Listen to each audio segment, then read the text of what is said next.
Welcome to Codex, History of Video Games. My name's Tyler Osby. And I'm Mike Coletta. And this week we are going in finally on something we've been talking about for a while, right? We're going to talk about Minecraft a long time. A long time. And I'm finally doing it. Here we go. Are you excited, Tyler? Oh, I am very excited, Mike. Okay, good. Because before we start this episode, we have a very special shout out. Are you ready for the shout out? Mm-hmm. All right, this is to Finn.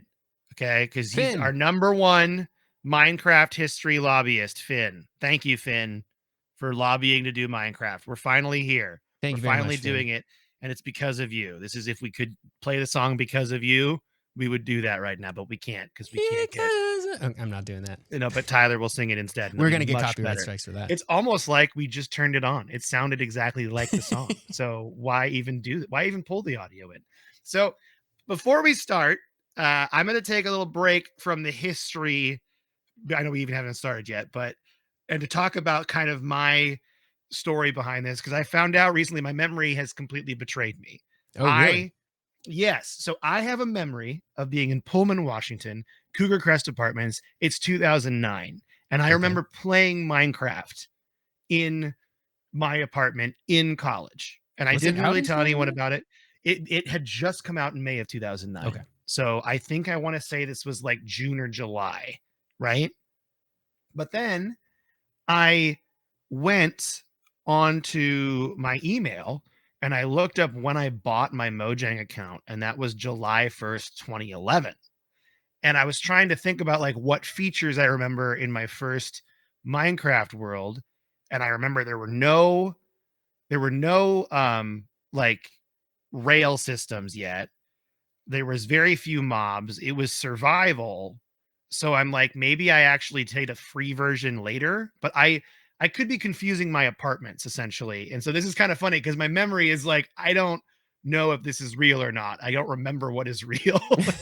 And so I just remember I had this cool mountain fortress that I was building into the mountain, and it felt really cool at the time and I loved it, but I didn't really tell many people about it. So I just want everyone to trust that I've played this game for a very long time. I've been playing it from at least July 1st, 2011. So keep that in mind, okay? At least, but probably longer.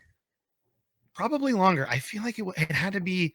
I was in college. I distinctly remember finding Minecraft in college. So I will say that like this episode is not going to be a in-depth crazy history, date by date, chronological order. And the reason it's not is because this book is not like that. So this is the book I'm using. It's called The World of Minecraft, A Visual History of the Global Phenomenon. It is made by Mojang and Microsoft in collaboration. So it's very much like their story of Minecraft. I would love it if there would be some sort of like unofficial book that came out maybe, or like not sponsored by Mojang, more like independent journalism that came out about this. I think that'd be pretty interesting. But for now, this is what we got, and it covers a lot of facts. I'm also really dependent on the Minecraft wiki, which I know some people are like afraid of wikis, but the Minecraft wiki is so detailed, and I would argue just as accurate as this book.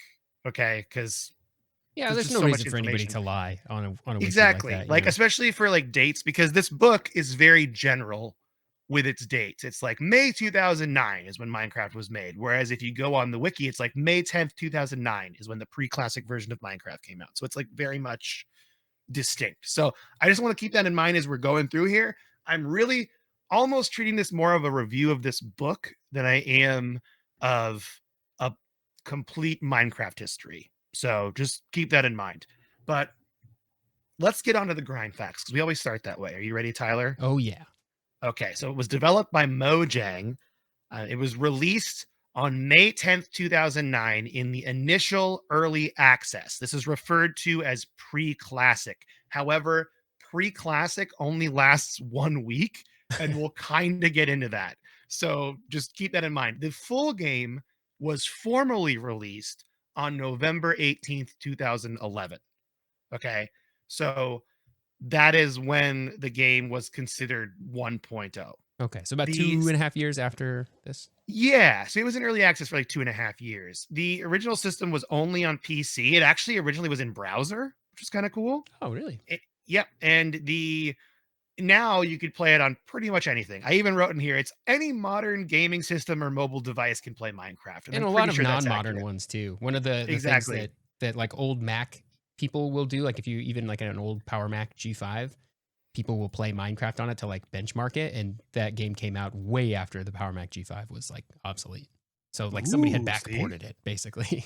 That's really cool. See, there's so many cool things about Minecraft, but number of copies sold as of 2020, and this is reported by The Verge, it was officially 200 million with 126 million people playing the game monthly. Now, that's obviously changed since 2020, but that was the most recent like journalistic number I could find.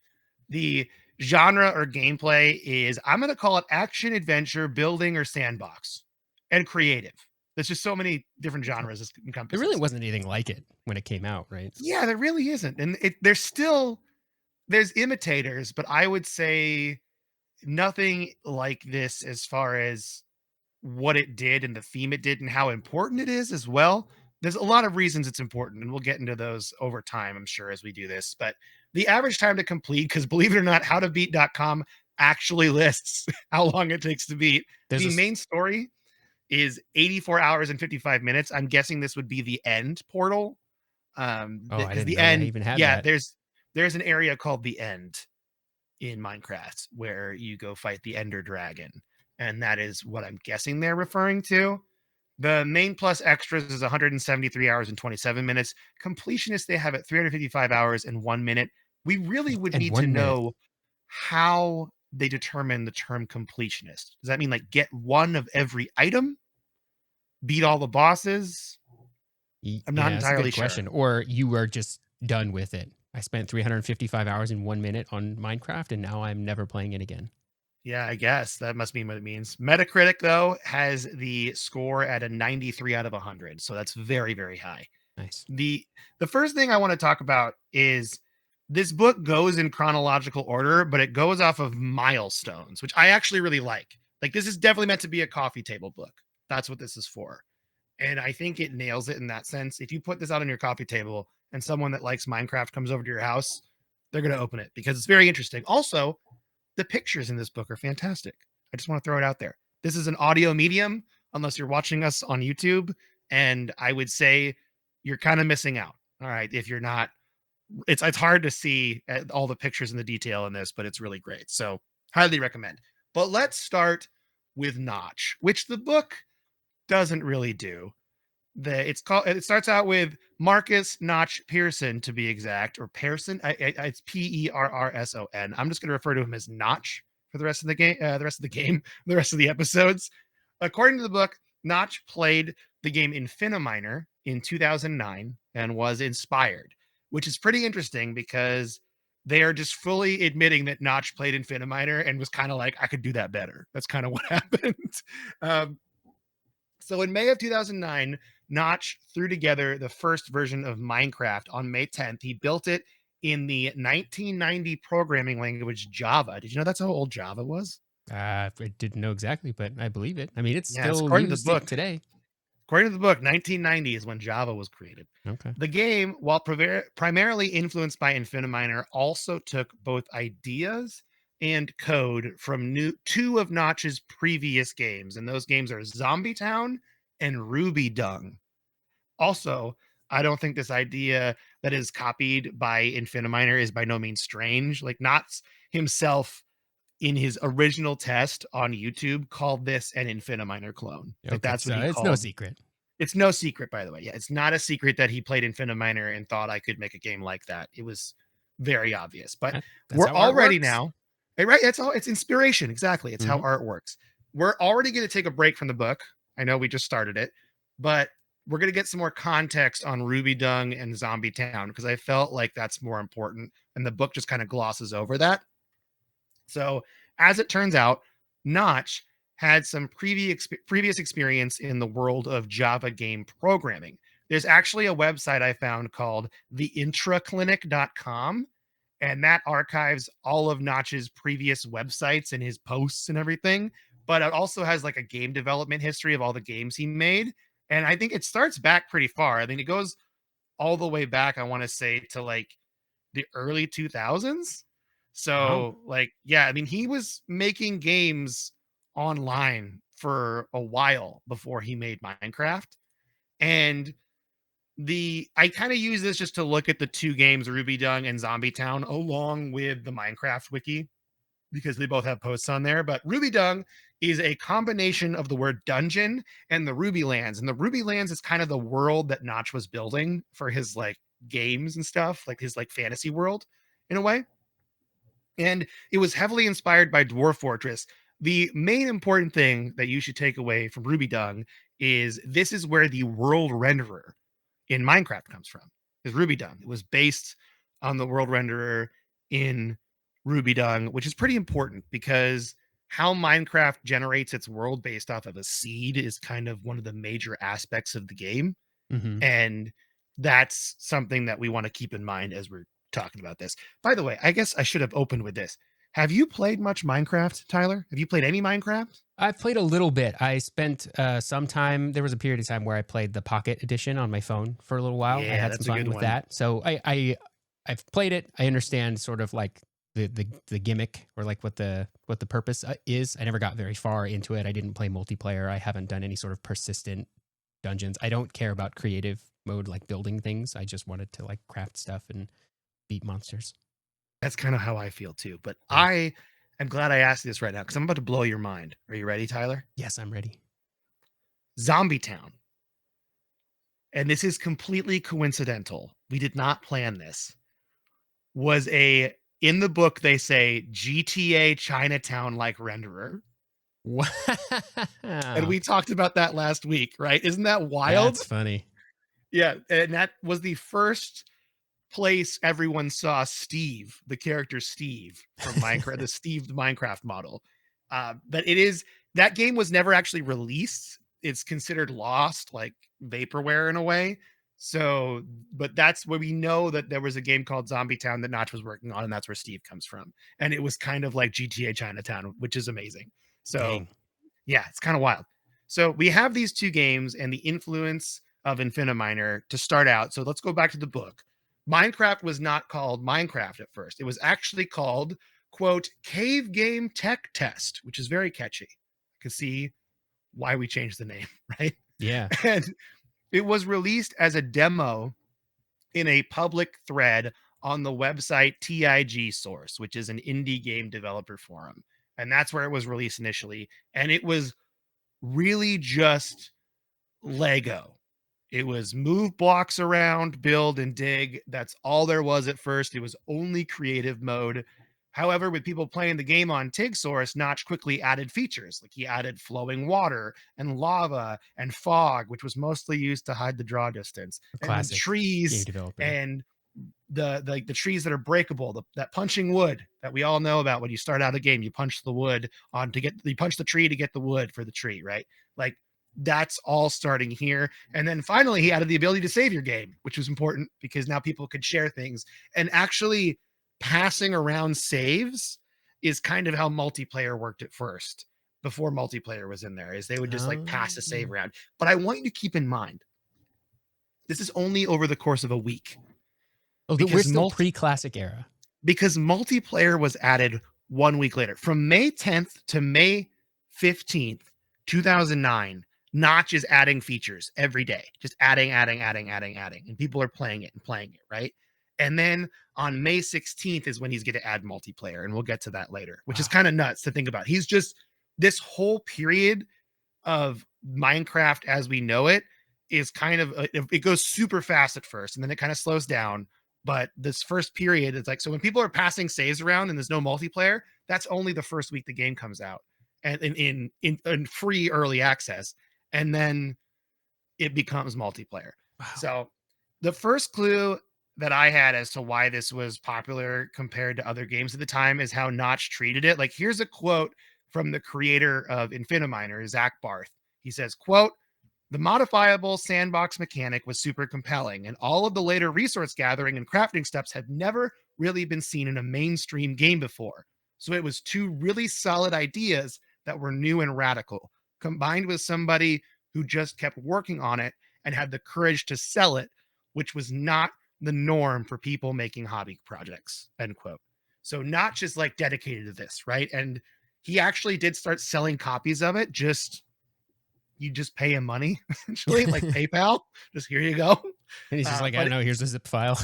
yeah, but there was, I mean, this is also in browser too. So it's Oh. very early on. It's very like homebrew. So Notch developed the game was also unique because the way he developed the game was also unique because this is the first, well, one of the first early access games. Like, I don't want to just say it's the first one. It's one of the first ones. Who really knows? Because I'm sure there's early access games before this that just failed and Mhm. we've never heard about again. It Right. surely was a But big one to show the viability of early access as a concept. yeah, exactly. And I mean, early access now is sort of like, okay, here comes another early access game, right? But at this time in 2009, it's pretty groundbreaking to build a game one piece at a time and listen to your community and edit on the fly. And that's what he did. So they go into this more in chapter 2, but Notch is considered one of the early pioneers of early access and making that a viable business model. Many people, though, did think it was kind of crazy that he sold the game officially on June 13th, 2009. Like, he started it on the 10th and he started selling copies 3 days later, but he sold thousands of copies just himself through PayPal. And that's what financed him to be a Minecraft dev full All time. That's right. what built Mojang. An So, early access success story. yeah, right. Also, the name Minecraft was originally not from Notch. It was from the Immortal Defense game developer, Paul Aries, and it was originally Minecraft Order of the Stone. That was like the subtitle. And then Notch just dropped it and called it Minecraft, which I think is the Order of better the choice. Stone. I want you to keep in mind too, this is very much like a fantasy game. Like, that was the plan all along, was planned to be a fantasy game, right? So the Order of the Stone thing was kind of like very fantasy, you know what I mean? But to show you how fast Notch was developing this, according to the Minecraft wiki, since these dates are not in the book, as I said, Notch started Minecraft on May 10th, 2009. He started selling it on May 13th, 2009, and he added multiplayer on May 16th, 2009. Wow. So in 6 days, he added multiplayer. And that opened up the world for so many people to play the game with friends. It also opened up the world for people to kind of create their own things and build together, because I think Minecraft is really about making your own fun Mm-hmm. in a lot of ways. And I mean, this is where it all comes from. Like, this is the beginnings of it. On May 16th, 2009 is when he has multiplayer in the game and people start making their own game modes. And this is actually where the term spleef was invented, the game mode spleef. Do you know what that is? No, I've never heard this term. Okay, so spleef is like a game, a lot like, you know how in Counter-Strike they have like the knife surfing thing? Mm-hmm. Like, spleef in Minecraft is a PvP game where you try to destroy blocks below other players, causing them to fall. And it's like a last one standing wins. So you're like all standing on top of this like snow or wool, some sort of really easy to dig out material. Everyone has shovels and they're just trying to dig out from underneath each other to make people fall. Sometimes it's like Okay. a giant lava pit on the bottom, and it's just last man standing. Spleef also comes from the words splat and grief combined together. Just so you know. Oh, okay. That- Spleefing people by griefing them and by splattering them. Yep, That's the idea. exactly. Okay. That's it. Yeah. And the book actually notes that Notch really liked Spleef and he would play it with people, which was kind of cool. This is also an important time because we know now, like, this was just the one of the first games to come out of this, but there's been so many mods and other games within this game. And I mean, just so many things that people have created using Minecraft. And I mean, when we get to Redstone, that's when the crazy stuff really starts too.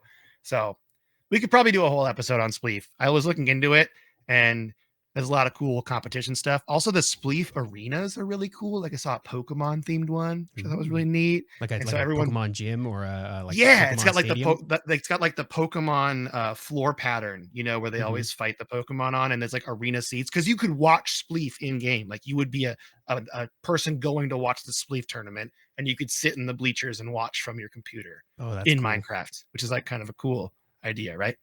So that only grew as well as servers became available because they added servers to Minecraft after multiplayer. And once that happened, many different private and public servers popped up. Also, yes, I know I need to make the Codex Minecraft server. Okay. This is my note in here to tell you all I need to make it. I'm going to work on it.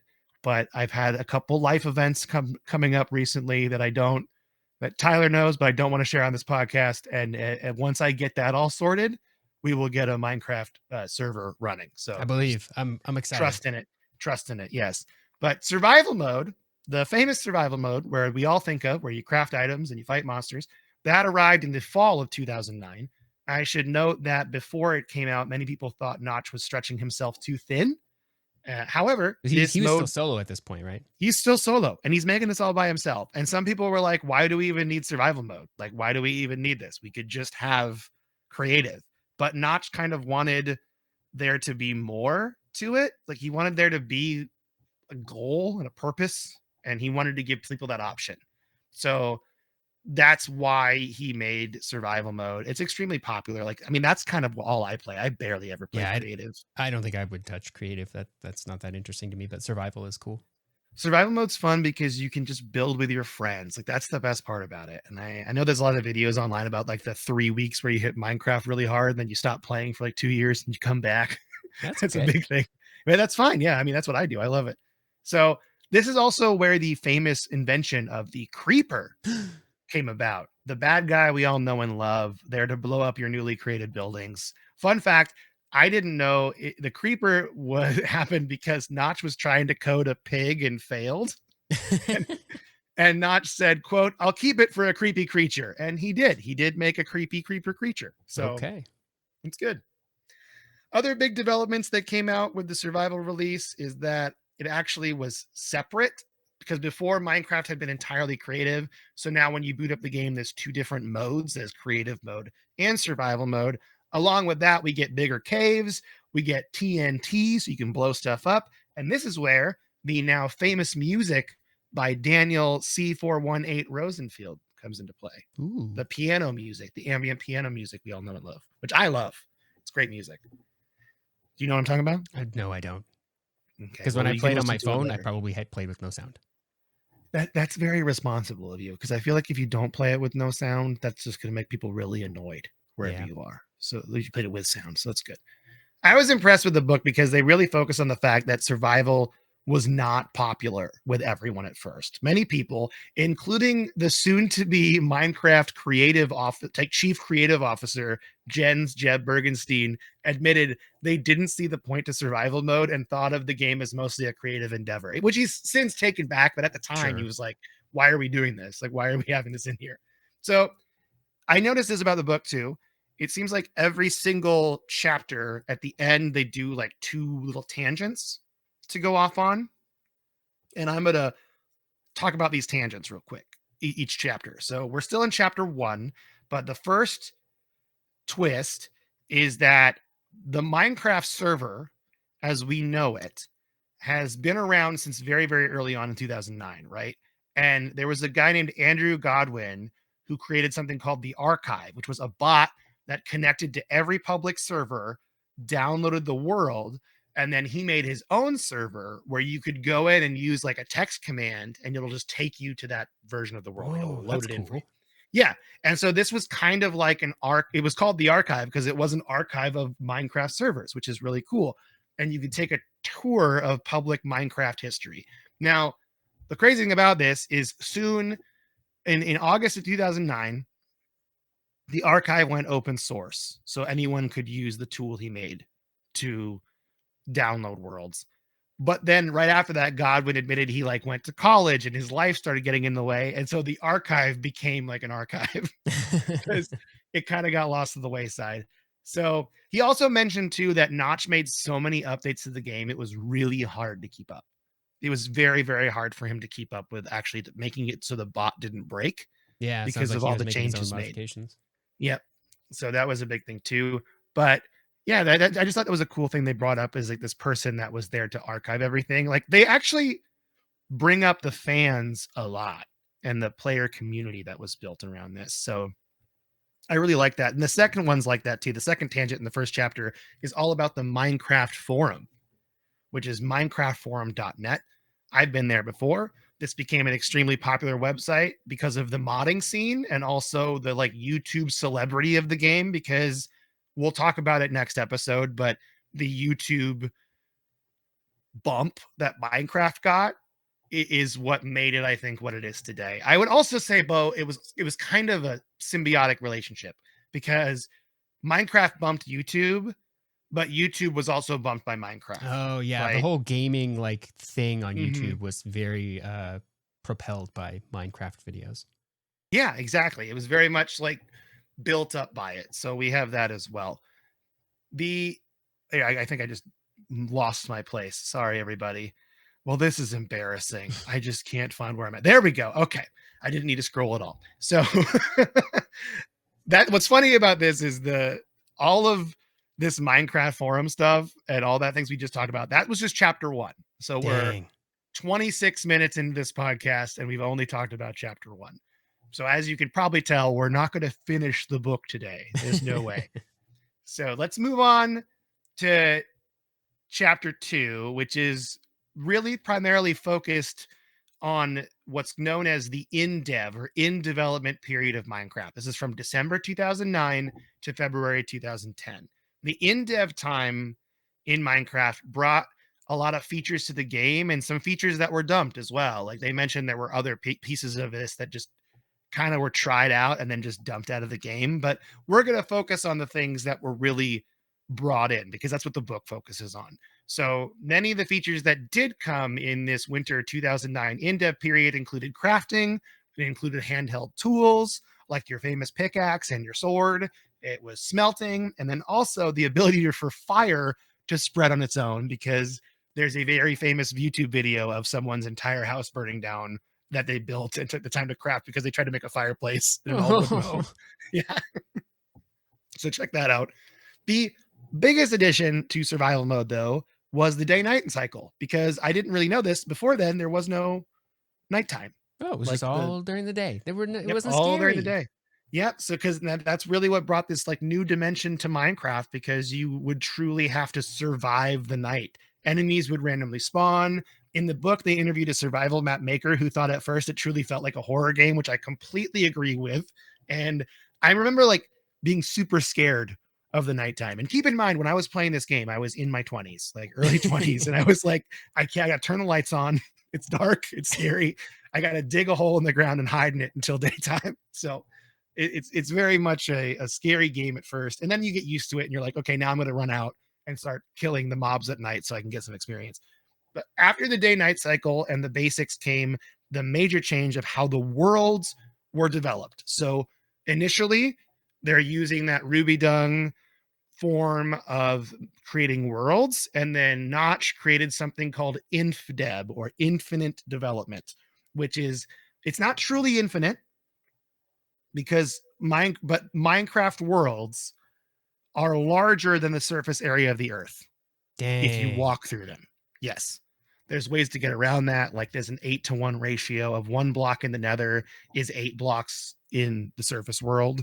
So you can use the nether to like shortcut things if you want to. Mm. But yeah, it's very big.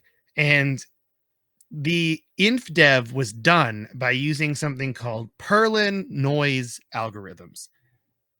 The book goes into this very briefly, so I'm just going to kind of touch what they do. If you're more interested in this, go ahead and look up the computer scientist Ken Perlin because he invented this in 1983.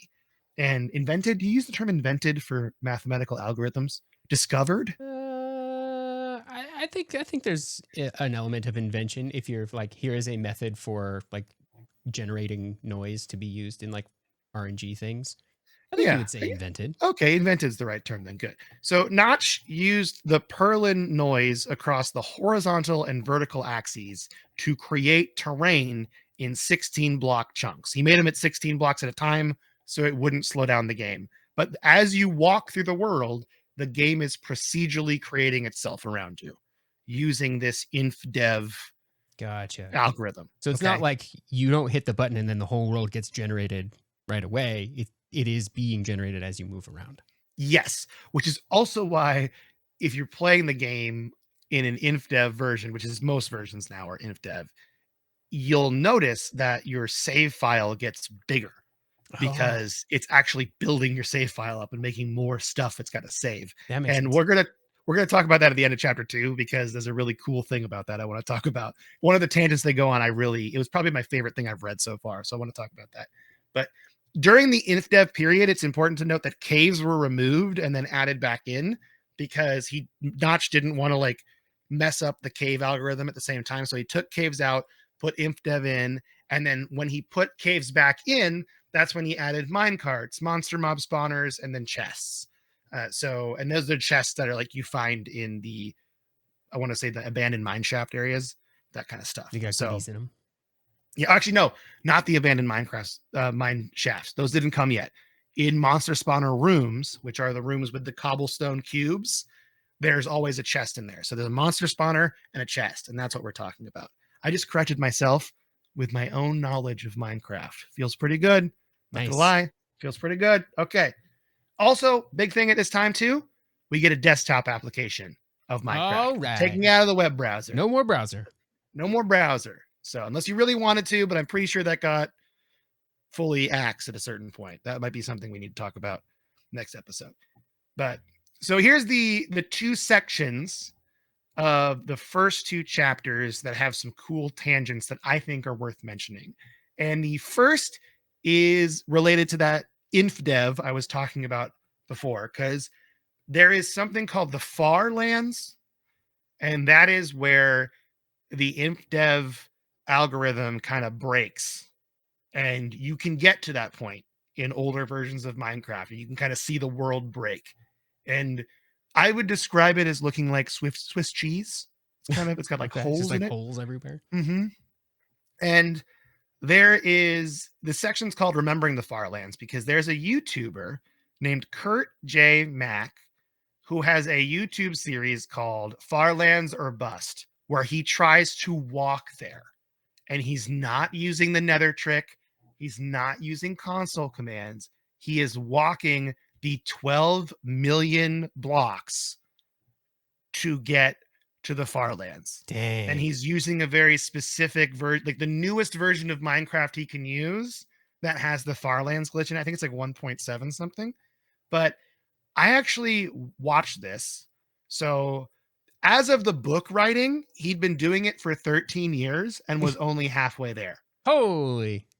Now, watching him, he's like 78%. So he hit it really hard in 2024. And he's doing it manually? This isn't like a bot? He's walking, yes, manually and in the game and streaming it. That's what he's doing. And you can go on his YouTube channel and watch him. Well, he usually releases about an hour every day. He live streams an hour every day where he walks. Now, what's really cool about this is it's charity focused. Oh. So he's made lots of money for charity in doing this.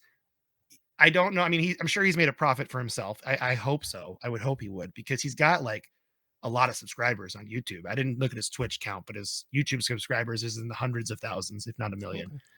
And this is the funny part that I thought, though, because remember how I told you the map gets bigger and bigger? Mm-hmm.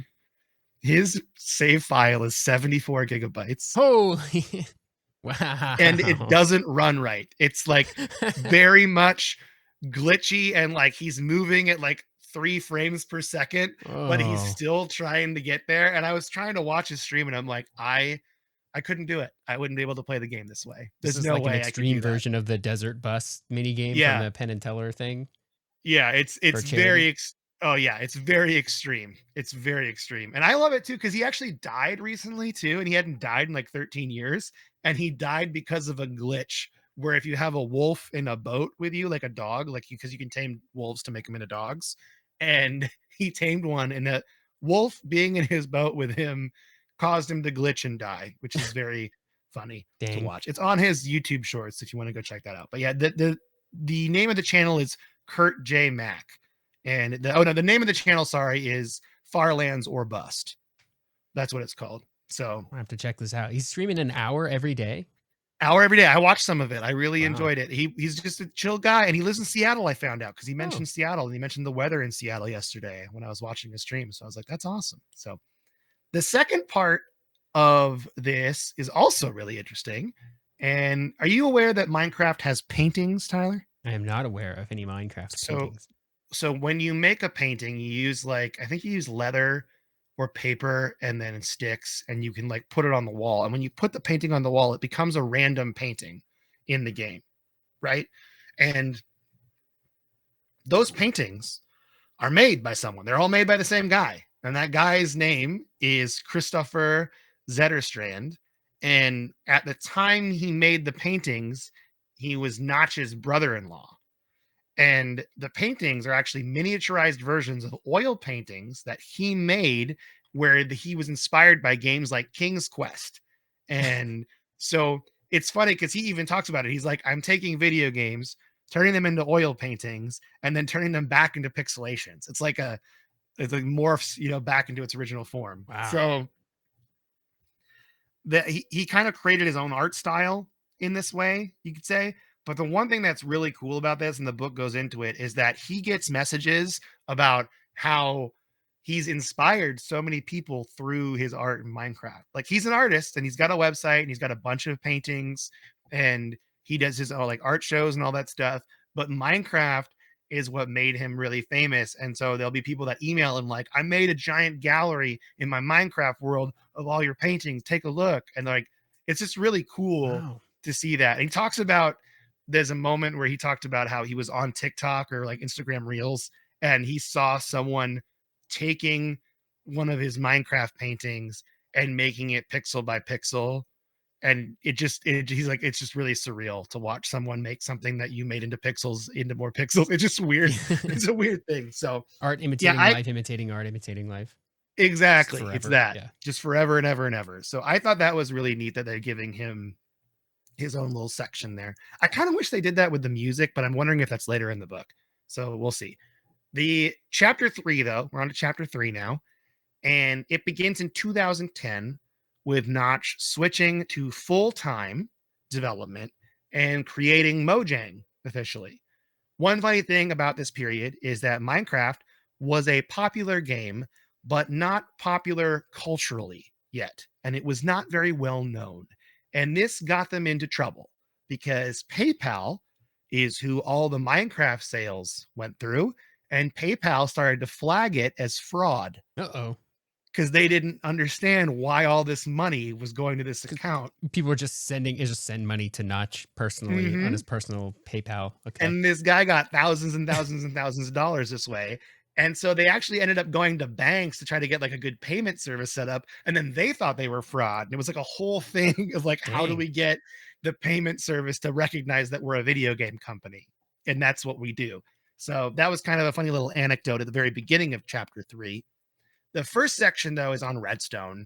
And Redstone, if you're not familiar, is and I'm using this in quotes, electricity of Minecraft, for lack of a better People like term. Build all kinds of stuff, right?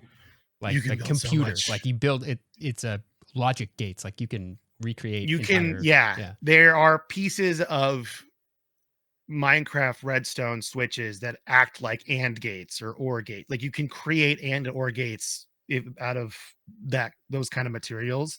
And yeah, it's pretty crazy because you can make all sorts of interesting contraptions. It's one of my favorite things to do, actually, is to go on YouTube with my Minecraft Java world and be like, I just want to make an auto farmer and just like follow along with a tutorial and see how they make the automatic farm. Like I made it's a bamboo farm because bamboo acts like wood. So it's like infinite wood essentially. So I never have to knock a tree down again unless I want to, but it was kind of neat to do that.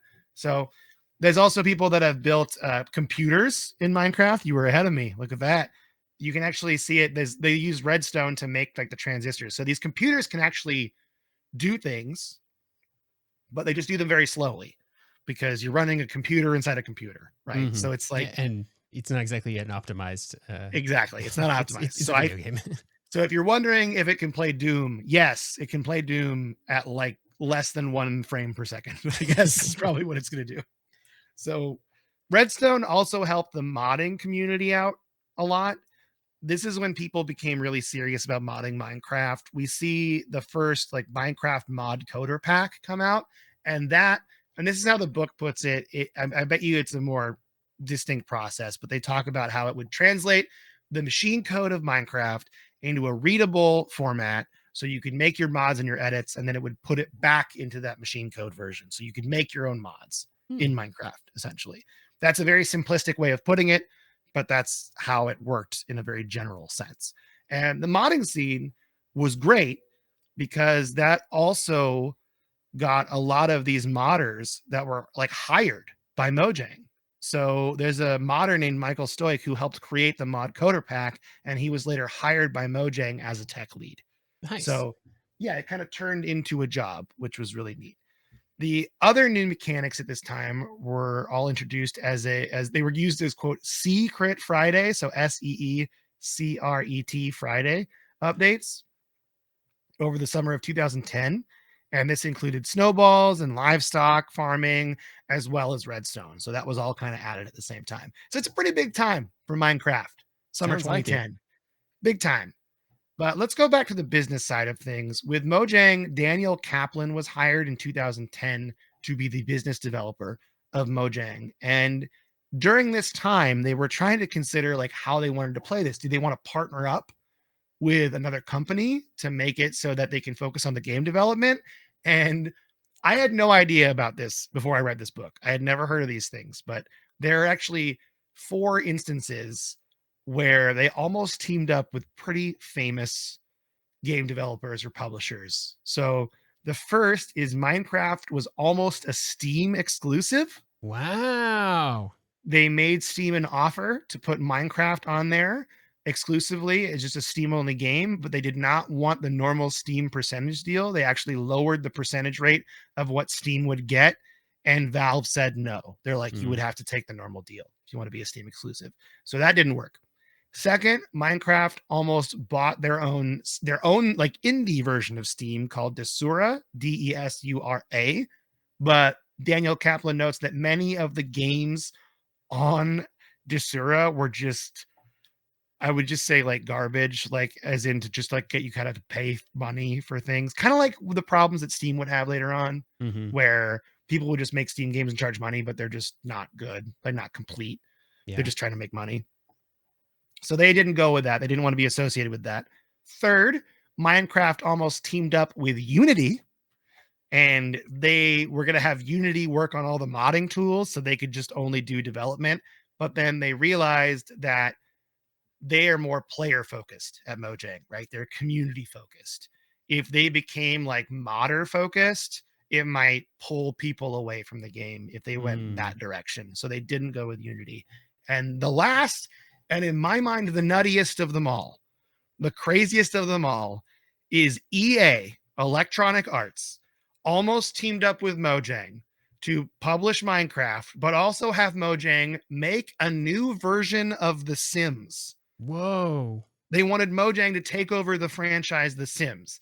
But as Kaplan states in the book, quote, making a deal with EA would have been like selling out to the devil, end quote. So they did not do that. Yeah. Also, that seems like, I mean, I guess they're both sort of sandboxy games, but I feel like the Minecraft work doesn't really translate to The Sims. But yeah, it really doesn't. Like, I mean, this is a very much, it felt like a very publisher thing where they're like, oh, yeah, this is just like The Sims. You guys could be like The Sims, you know, and everyone's like, no. You want to run The Sims for us? Yeah. We're EA. We don't know what we're doing. So I feel like we actually dodged a bullet there, which is good. So, because I think the way they did it, where they were independent and then later selling to Microsoft, like we'll get to that point in the book, but was the best situation for them. So this is actually where we're going to stop in the book today. We're not done yet. Kind of in the middle of chapter 3, because this is when I was writing the script and I'm like, we've hit the length of a normal script. Like this is getting long, right? So I was like almost 3,000 words in and I was like, you know what? We're going to stop here for now. But I do want to kind of end on a positive note in the book and then do a tangent. And I think we're going to talk about the first ever Minecon. Do you know what Minecon is? Have you heard about this? Sounds like a convention for Minecraft. It is. It is. Boom. You got it. You've beaten my Minecon puzzle. Deciphered the code. So the first Minecon actually took place in a park in Bellevue, Washington, and they kind of hint that this is when Notch was talking to Steam. Like that's what was happening. He was up there for that. So Notch went and had this impromptu meetup in a park with fans, and a streamer named Aaron Jenkins wrote Minecraft.net on a paper towel roll and like carried it above his head so everyone knew where the Minecraft meetup was at. And they had a couple open air tents set up and just people were milling about. I think they mentioned that someone was wearing a Steve head Ah, also. And then Notch showed up and everyone kind of mobbed him and started asking him questions. And he like answered all their questions, was really nice about it. But this is where the book brings up a conspiracy theory that I want to end on today because I looked at the index. It's only brought up one other time, and they never actually go into what the conspiracy theory is or what what it is. It's a creepy pasta, is really what it is. But someone brought up Hero Brine to him in 2010. This is all the way back in 2010 at the first Minecon. So we're gonna take a brief tangent to end today and talk about Hero Brine. So have you ever heard the term Hero Brine never. before, I have Tyler? no idea what we're about to get into. Okay. So Hero Brine is a conspiracy theory that Notch has a dead twin brother that haunts Minecraft, a ghost inside the video game. It's Okay. important to note Notch has never had a brother. That's what It's he entire says. it's entirely made up. This is completely made up. It's a creepy pasta. It's a ghost story inside a video game. And this is where I'm going to have you pull up the screen share that I have here, Okay. Tyler. I'm hitting the button.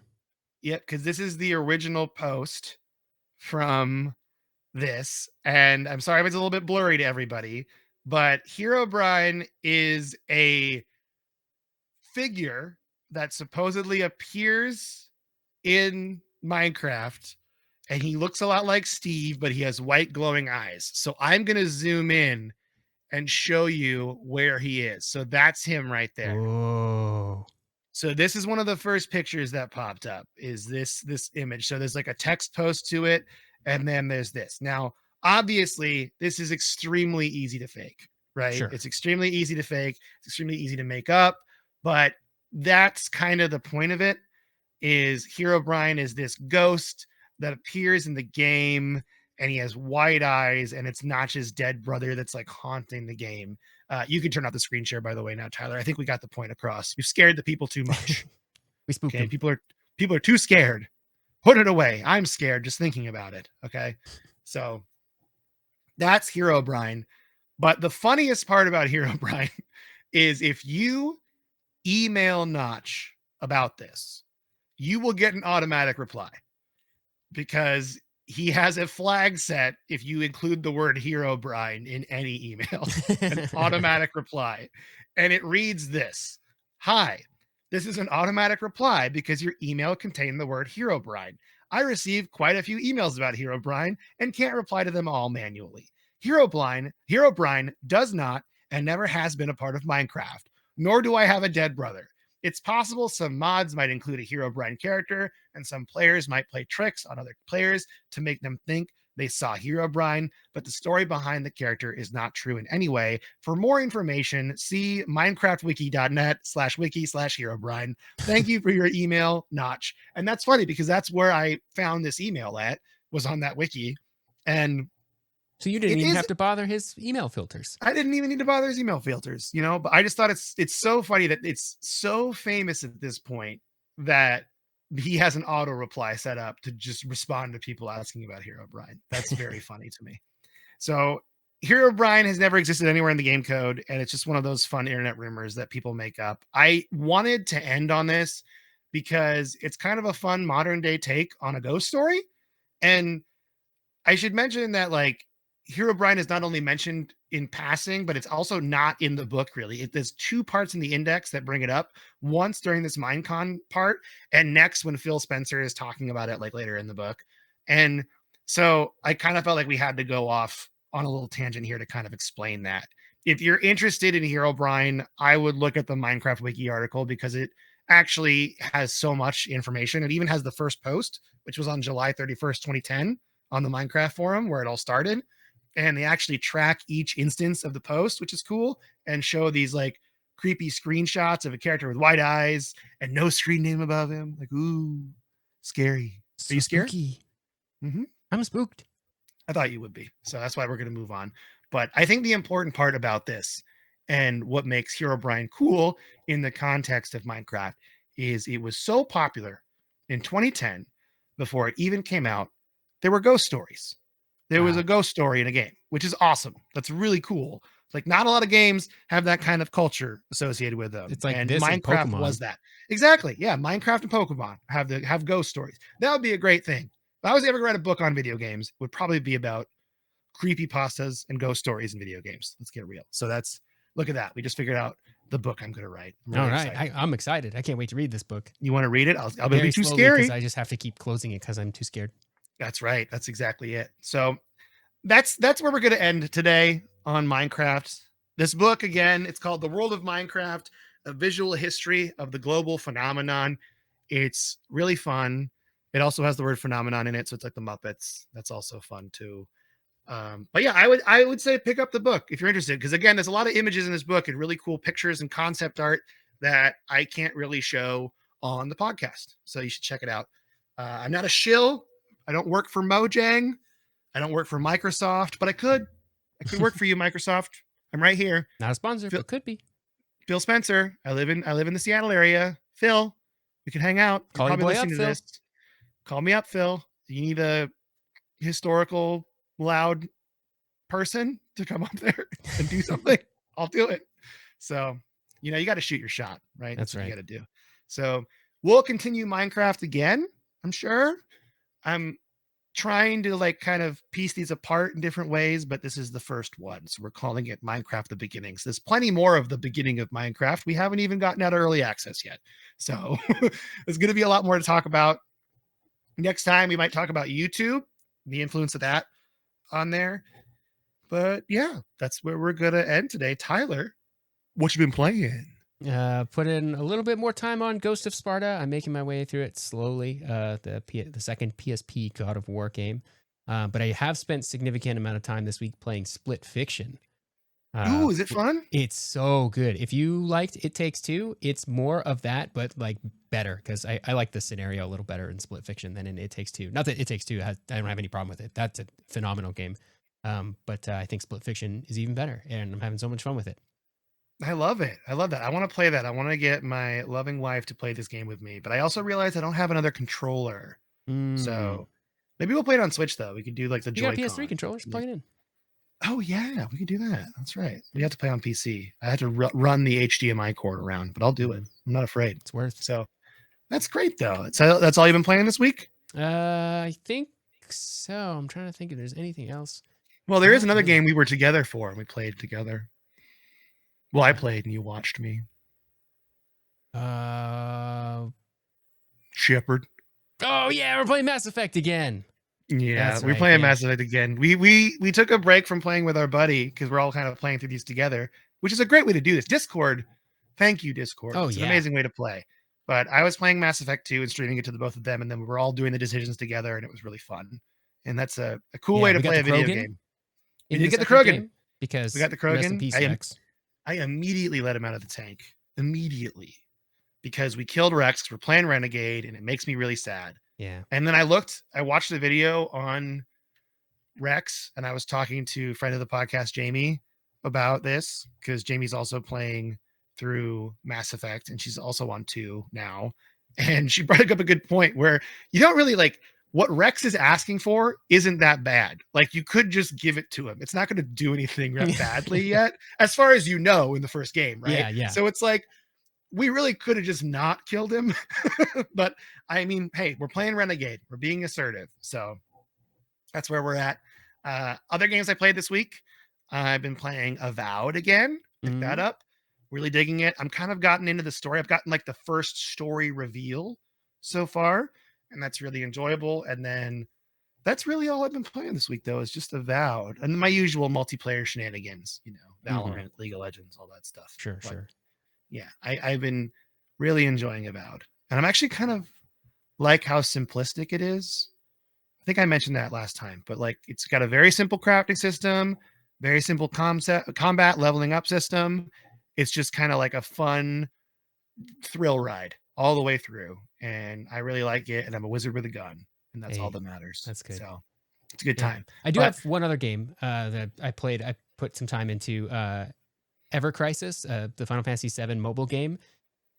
I'm fascinated by this game because of the amount of like systems and like currencies, and it's almost feels like a parody of this like style of mobile game where it's like everything's gotcha, everything requires currencies of various kinds that they just sort of seem to hand out for free as part of events, but it also feels like you're supposed to work hard for it. I don't know, like there's so much stuff to do and so many currencies to fill up that I don't know what to do. Like I don't know what the point is. I'm like, why? So I'm just playing through the story now, which seems to be a pretty good like abridged version of all the Final Fantasy VII games.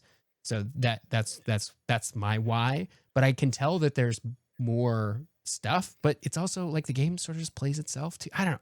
It's so weird. It's fascinating because I'm like, there's a lot of work and thought going into this game where you just watch it play. We should talk about it on an episode. That's really funny. It's so weird. Yeah. And I'm sure it's not the only game of its kind, but currency in video games is something that we should talk about, I think. Like when I say there are hundreds of different currencies, I'm not kidding. Hundreds, maybe thousands. I honestly don't know. It's like I was opening up Wild Rift recently and there was all these pop-ups and I'm like, I have no idea what these currencies mean. I have no idea. I just want to play the games. I'm just gonna play the game. You know what I mean? I don't know. But I think Destiny did that too. Yeah. Destiny did a lot of currencies and they kind of pared it down because they realized they were being ridiculous. But that's kind of an MMO thing we should talk about, I think. Be kind of fun. Yeah. Or if we talk about microtransactions in general. Yeah. Because it's like an engagement thing of like, we want people to be engaged playing this game. But we also need to make sure that they play in the ways that we want them to incentivize to play. So it's like, if you want to level up this weapon, you have to play these types of missions, which give you the type of currency you need to level up your weapon. So like, if you want to level up this weapon, we want you playing these kinds of missions. It's very strange. Like, I'm sure there's some board on the wall somewhere at Square Enix where they're like drawing lines between like, okay, and then they'll play this thing and then it'll lead them to that thing. And then that's funny. It is wild. I love that. This has been really fun. This has been a fun episode today. I'm excited we finally got to Minecraft. I was intimidated by it because I don't want to make it seem like I'm glossing over your favorite thing in Minecraft. Mm-hmm. But in all seriousness, there's just so much. So we're going to stick to this book and that's going to be what we do, I think, for the rest of the time with Minecraft. Maybe we'll go back. I know there's another book and I'm kind of curious to read that book and just do an episode on the differences I notice. That'd be kind of cool, but we want to go from there. So with that though, I think my video froze. You see that? Yeah. I'm frozen. Can you hear me though? Everything's frozen. I can hear you. Ooh, that's good. That's nice. And you're back. Oh wait, now I'm back. Okay. I was frozen. I was frozen in a really weird spot. I was like, it's kind of neat. Wait. Yeah. Mm-hmm. So we're going to leave that in. I want to let everyone see the freeze frame of me. So, but the things you can do to support the podcast, you can go to codexpodcast.net. That's our website. It's got all our links on it. You can go to codexhistorypodcast@gmail.com. That's our email. You can send that to us. You don't need to go there. You just type it into your email. You know how email works. I don't need to explain that to you. But on codexpodcast.net, you can also join our Discord. Don't forget to click on yes to the rules so you can see everything. And with that, Tyler, do you want to say goodbye to everybody? Yes. Goodbye, everybody.